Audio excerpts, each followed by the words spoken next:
There were a lot of moves around the NFL this offseason, but we've got your boy Q's top 5 for you on today's episode of Locked On NFL. You are Locked On NFL, your daily NFL podcast. Part of the Locked On Podcast Network, your team every day.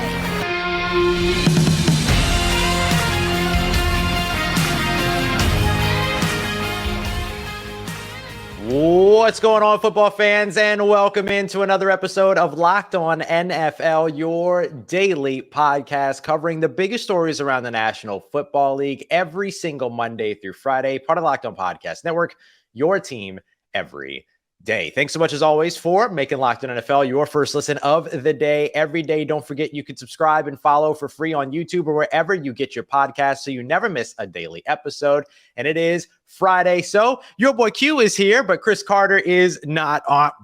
Chris Carter is out for the day, but don't worry, we got you here. You can follow your boy Q on Twitter at yourboyQ254 as he shakes his head in displeasure with Chris Carter. But hey, I'm here, Ross Jackson at Ross Jackson Nola. Appreciate everybody for tuning in and making us your first listen of the day every day. Q, it's you and I today, man. You ready to rock some top 5 offseason moves?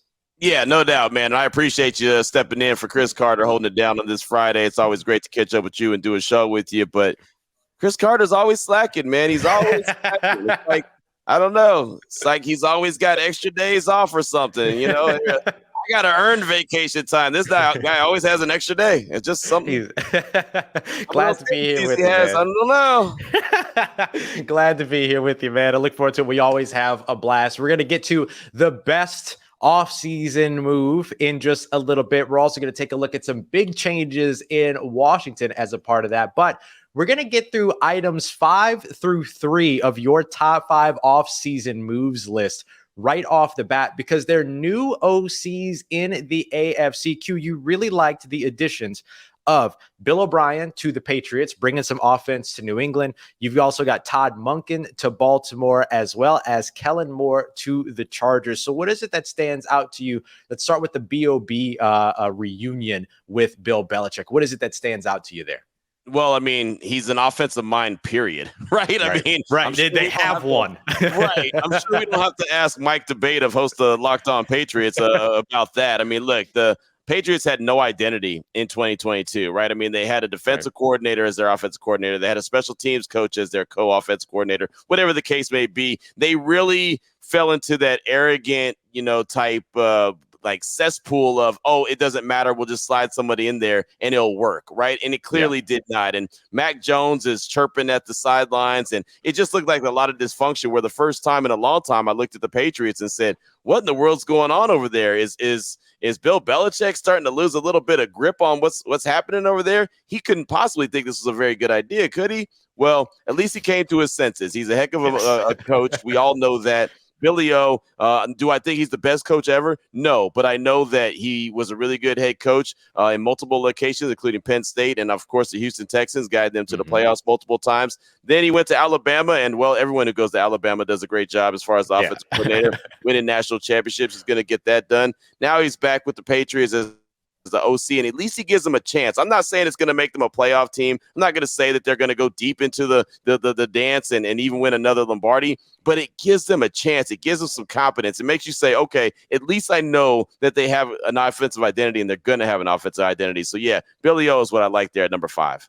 Yeah, I love that spot for him to slide in. And I think it's great for Mac Jones, too, because we know that Mac Jones can operate in that style of offense. It's the type of offense that if you build it around Mac Jones well, you don't need Mac Jones to be, a world beater, a game breaker, anything like that. He's just got to run the offense and distribute the football. Now, they could use a better separator and wide receiver than Devontae Parker, who they just locked up to a 3-year deal for whatever reason. But outside of that, I think that they have a lot to build off of there for sure. It'll be nice to see some offense over in Foxborough here for a change. At number 4, you had Todd Monken to the Baltimore Ravens. I absolutely love this selection, but I don't want to steal your thunder on this one. So what is it that stands you about this one?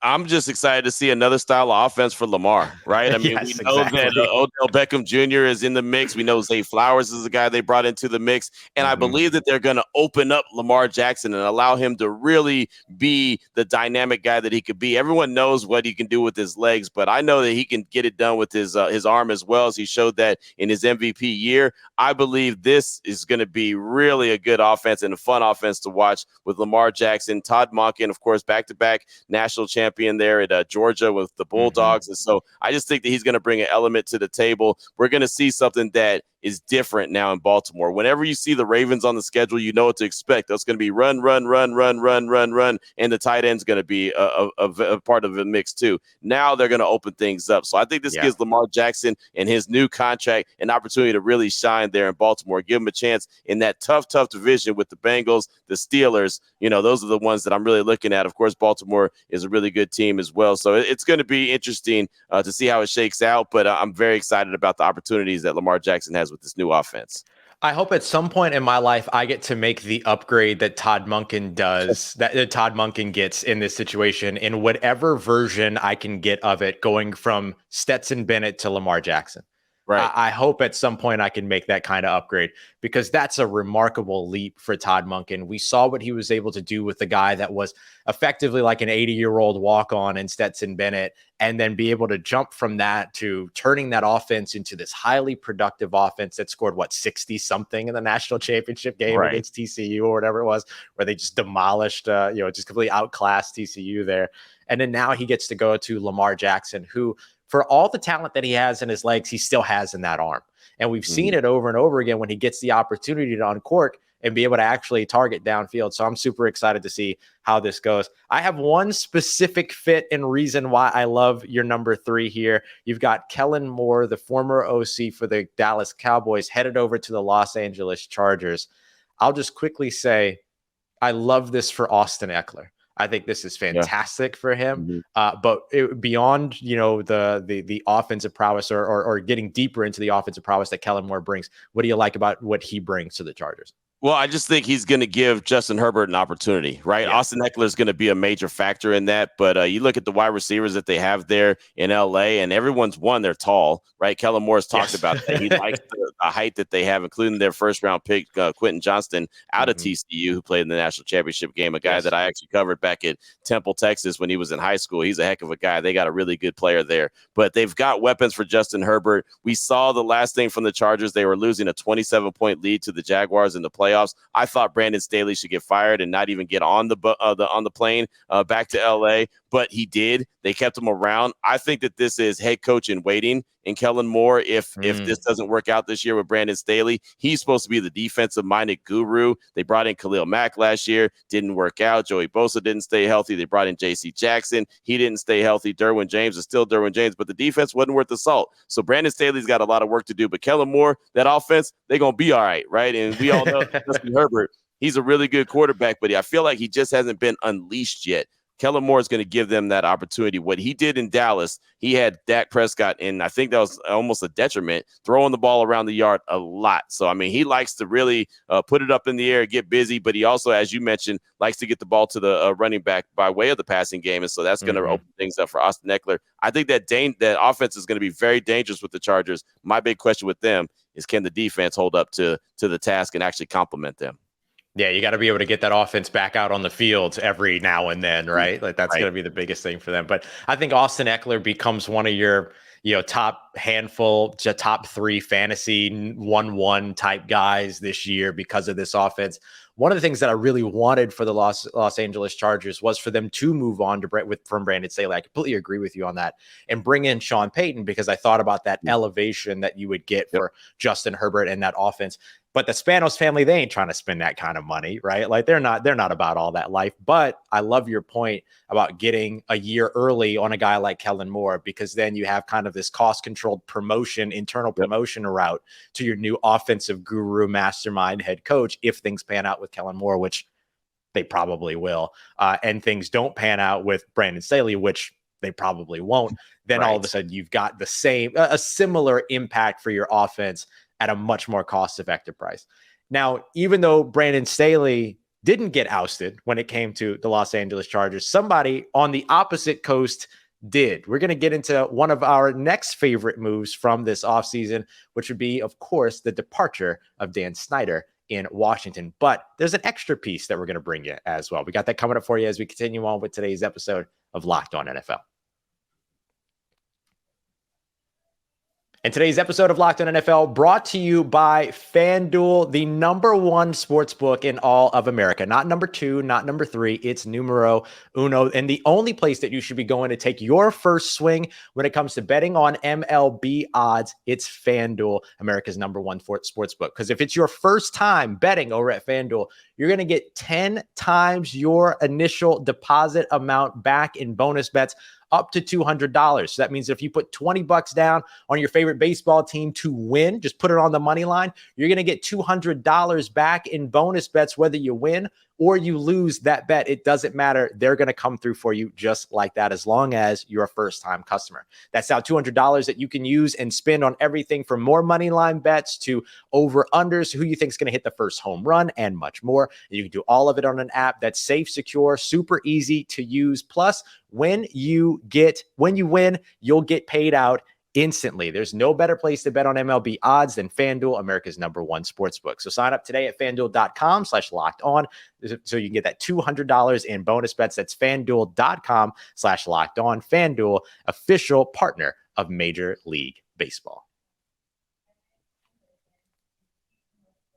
All right, everybody, continuing on with today's episode of Locked On NFL, going through our biggest offseason moves. Really not ours. Let me give credit where credit's due. This list is all your boy Q. These are Q's top 5 offseason moves. I just happen to really like the list. We hope that you do too. You can let us know your top 5 offseason moves as well on Twitter. You can find your boy Q at yourboyq254, myself on Twitter at Ross Jackson Nola. Appreciate all the everydayers being here for another episode of this Friday episode of Locked On NFL. So let's get to number 2. This is our number 2 one here on the list.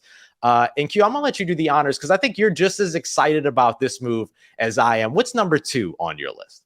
Well, it's the ousting of Dan Snyder, right? It's the big elephant in the room. Let's just go ahead and throw it out there, right? Very excited about the fact that Dan Snyder, who I don't care who you're a fan of in the NFL, we all know that Dan Snyder was just not a good dude. Right. I mean, there's just way too many allegations. There's way too many finger pointing. There's way too many, people claiming foul that happened there in Washington. You know that there was just some bad things that this dude was part of. And we'll probably never even find out half of what he really was a part of. But we just know there was a lot of bad stuff going on. So the fact that he finally sells the team, something that he says that he wasn't going to do. I mean, he let it be known a long time ago, a couple things he wasn't going to do. He wasn't going to change the name, and he wasn't going to sell the team. Well, guess what? He's now done both, right? Now there's Washington Commanders, and now it's going to have new ownership. And of course, the sale and everything has got to be completed and the approval from the ownership across the league. But that's just really a rubber stamping type situation. I mean, that's going to get done quick, fast, and in a hurry. So he is out. I think that's great for the whole NFL. And the funny thing about it is, and I don't think this is a coincidence, anyone who's been paying attention, I'm not a big Hard Knocks guy, but I know a lot of people are. The team that's going to be featured on Hard Knocks has not been announced yet. This is the latest ever in an NFL season or offseason that it's gone where there hasn't been an announcement. You wonder why? Because it's going to be the Washington Commanders. Yeah, and right? That makes perfect sense, doesn't it? Yeah, as soon as it becomes official, like a referee's whistle, that the sale is complete, who's the team that needs the most features and maybe a little bit of kumbaya and a little bit of good pub? Washington. So you know who's going to be featured on Hard Knocks, and this is just a gut feeling. I could be wrong. I don't think so. It'll be the Washington Commanders, right? It makes the most sense. Yeah. Right. And I thought for sure that maybe the Aaron Rodgers angle would take it to New York, but man, you're right. Like I could see Washington. I'm just saying, I could see Washington paying for Hard Knocks to come in and say, help us clean this up a little bit. You know what I'm saying? All eyes. Yes, exactly. That's what I think is going to happen there. But overall, I just think it's a really good move for the NFL in general to finally get out a dude who's an overall bad guy. The only part of it that's a downfall is that he's getting paid a ton of bucks on the way out. But there's nothing that anybody can do about that, right? I mean, that's just the price of doing business, right? I mean, you buy the team for one price, you're going to sell it. 99.9% of the time is going to be a lot higher than what you paid for it. And that's so he's going out with a whole bunch of money. But you know what? As far as I'm concerned, that's money well spent. right? Just go ahead and get him up out of there. And then the other move that goes with this is also Eric Bieniemy being the offensive coordinator there and assistant coach in Washington. And look, first of all, let me say I don't think that he needed to make a move to offensive coordinator. I think he's already done enough in Kansas City to be a head coach. Agreed. But clearly the rest of the NFL didn't. Right. For one reason, one how. I don't know if it's because of his interviews. I don't know if it's because a checkered past that he has as well, dating back to college. I don't know. And that's really not my business. But I like the fact that he has an opportunity to get from underneath the Andy Reid, the umbrella of Andy Reid and the shadow of Andy Reid and go and do his own thing. If he can help that Washington offense turn things around and actually be worth the salt and be a competitor, that game in and game out, he's going to get all the attention he needs. The defense there in DC is pretty good. I have no doubt. They've got players all over the defensive side of things, but that offense stinks. So if they can all of a sudden turn things around and, like I said, be worth the salt and up there complement the rest of the team, Eric Bieniemy is going to have plenty of teams that are going to be knocking on his door saying, hey, by the way, you want to be a head coach over here, right? I mean, it's not even going to matter. So if there's you want to talk about like a contract year, he's got an opportunity to really have a contract year. Go out there, show up, show out, and then you'll be able to pick your next destination. So I think Eric Bieniemy having that opportunity there in DC under Ron Rivera, who we all know is not an offensive-minded coach, but I think he's a very good coach and he's a well-respected coach and a well-respected man in general. I think he's going to have his best opportunity to really find himself his next spot if he does some good things in DC. Yeah, between Jason Wright and Ron Rivera and Eric Bieniemy, Dan Snyder just doesn't fit anymore, right? Like that, like you think about the culture that they're trying to build and who Ron Rivera is and what he brings in. And the fact that Ron Rivera now gets to go into a season with a clear head, everything that he had to manage in terms of his cancer battle and everything over these past couple of years. Now he walks into this and he is, a little bit more clear-headed and everything. And I'll tell you the other thing I love for Eric Bieniemy too is that not only is he out from under the Andy Reid shadow, he's kind of out from the Patrick Mahomes shadow too, isn't he? Like, it becomes one of those things where it's like, even if he would have gotten the opportunity to call plays, to be a full-time play caller in Kansas City, we would have asked questions about him like we ask questions about other OCs that are moving on to different quarterbacks or have a quarterback that's leaving and all that. Like, for instance, everybody's kind of talking about Matt LaFleur right now. Oh, we're going to learn about Matt LaFleur. Matt LaFleur is an excellent play designer. He's an excellent play caller. He's a good coach and all those other things, but he's still so attached, his reputation and success, to Aaron Rodgers' ability to execute the things out on the field, especially with his improvisational abilities and stuff like that. So how much of it is, how much of it is Matt LaFleur? How much of it is Aaron Rodgers? That's one of those conversations. Eric Bieniemy ain't got to worry about that anymore. He's out from under that Patrick Mahomes piece. And if he can make it work with Sam Howell, his phone's going to be ringing off the hook before the season's over. Right. There's no doubt about that because we know Sam Howell doesn't even eat at the same table as Patrick Mahomes. So, I mean, that's the thing about it, right? So, again, if he can make things work in D.C. and make that offense, just like I said, complementary to the defense and make it, a modern day offense and look like it has some kind of firepower to it, I think that he can really do some good things. And I think that he has an opportunity to really write his own ticket wherever he wants to go. But, of course, the first task at hand is making sure that Washington offense is clicking. And, if he goes in there and he doesn't do well, then there's another conversation to be had another day. 100%. But at least the opportunity is there in front of him. And I think that at the end of the day, that's all you could really ask for is an opportunity. It's all about what you do once you get that opportunity. Yeah, not a bad setup for him either. I mean, just to have Terry McLaurin, like to have a quintessential number one wide receiver in your offense. And then you've got other guys that are operating as a part of that as well. Jahan Dotson, Antonio Gibson out of the backfield. Like they have some good pieces there and a pretty steady offensive line. So I think he's got the pieces. Can he make the quarterback work? That's going to be a big thing. But yeah, I do think it's going to be a very important year for Eric Bieniemy and for the Washington Commanders, just franchise as a whole, because the fan base, I think, deserves a little bit more than what they've gotten here. They need to be able to take a breath, man. I mean, it's like a dark cloud over them forever. Like now with the sale of the team and a new OC, it's almost like they're going to go through a little bit of cleansing or have an opportunity to go through some cleansing and feel like, man, all eyes aren't on us for the wrong reasons. So that's I think it's a really good thing that there's all these changes going on in DC. Yeah, completely agreed. And to get back to the AFC here for just a moment, we're going to get to our number one off-season move for this offseason as we head into the last part of our Locked On NFL, part of Locked On Podcast Network, your team every day.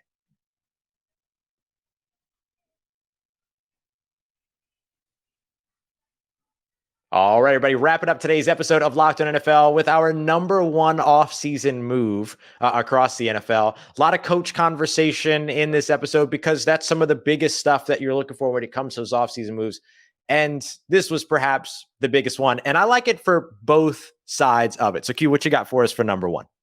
Sean Payton, he comes out of I would say retirement, but he wasn't really retired. He was just kind of on a hiatus for a year, and the Saints trade him to the Denver Broncos, and I like the move for the Denver Broncos and being aggressive to go get him. I honestly believe it's a move, as I talked about Kellen Moore in segment number one. I think it's a move that the Chargers should have made. Right. Yep. I mean, I think that was the move. Again, when Brandon Staley lost that 27-point lead, he should have been on the first thing smoking anywhere but back to LA. But that's another conversation. So the Denver Broncos decided, you know what? You're not going to take him. We will. So Nathaniel Hackett was fired before the season was over last year. They were in line for a new coach, and they said, what's a better guy to possibly fix the issue that we have at quarterback with Russell Wilson than one Sean Payton? So they basically rolled out a blank check. They gave the Saints what they needed to go and make the trade possible. And now he's in Denver, and he's trying to change the culture, and he's trying to fix what was wrong with Russell Wilson and, honestly, humble Russell Wilson. I think that was one of the biggest issues with him in 2022 is that he wasn't humbled. He was able to run the whole place like he was king of the castle. And Sean Payton came in and said, whoa there, young fella. Go ahead and slow your roll, right? Sit it on down. Hold on, man. There's a pecking order here, and you ain't it. So I think that was, first of all, how things should be done. There's a reason why Sean Payton's the head coach. There's a reason why the Broncos gave up everything they gave up to get him and gave him the money that they gave him, because they want him to be in charge of everything and let him run it the way he sees fit and get the guy that they spent a lot of money, invested in a lot of cash in Russell Wilson, try to get him back to where he belongs. And so I don't think that Denver is all of a sudden going to be some playoff contender and go deep the first year, because I think that there's a lot of work that needs to be done. But if there's a guy that can go in there and get the work done and will, grind until he gets it done, it's going to be Sean Payton. So I think this is going to be a huge year for Russell Wilson. I'm in the firm camp of believing that if it doesn't work this year with him, he won't be in Denver the following year. And I don't know how that works financially, but I think that Sean Payton's got the A-OK from the people upstairs saying, hey, man, whatever you got to do, but we've got to get this organization back where it's supposed to be. Absolutely. I love this move for Denver. I think that it's great for Payton in a couple of different ways as well. I mean, this is probably the best wide receiver core that he's worked with in a long time. And don't get me wrong, he had, Michael Thomas back in 2019 setting NFL records and things like that. But Michael Thomas was your only receiver. He was the go-to guy ever since they moved Brandon Cooks off, because Brandon Cooks was complaining, closed mouths don't get fed, yada, yada, that whole thing. And then he ended up getting himself traded away. Now, Sean Payton walks into a situation that, at least as we're recording this, has Jerry Jeudy and Cortland Sutton, and Tim Patrick's going to be on his way back. They've got KJ Hamler. They added Marvin Mims in the draft this year. Yeah. So you think about Sean Payton, what do you think about? You think about the air game. You think about his ability to attack downfield, all that. You think about Russell Wilson and those moonshot, passes to DK Metcalf and Tyler Lockett in Seattle's days past. Now there's a version of that ready to go in Denver that I think is going to be really outstanding. And now, look, Sean brought some of his old flames with him, right? He's got Marquez Callaway and Lil Jordan Humphrey and these guys that he brought over from New Orleans. Like, you're going to bring some of those familiar guys over to help out, but it's clear who the weapons are going to be over in that Denver Broncos offense. And I think Sean's going to be the perfect guy to figure out how to maximize all of that. And by the process of it, maximize Russell Wilson, which we all know is the biggest goal of this, at least for 2023.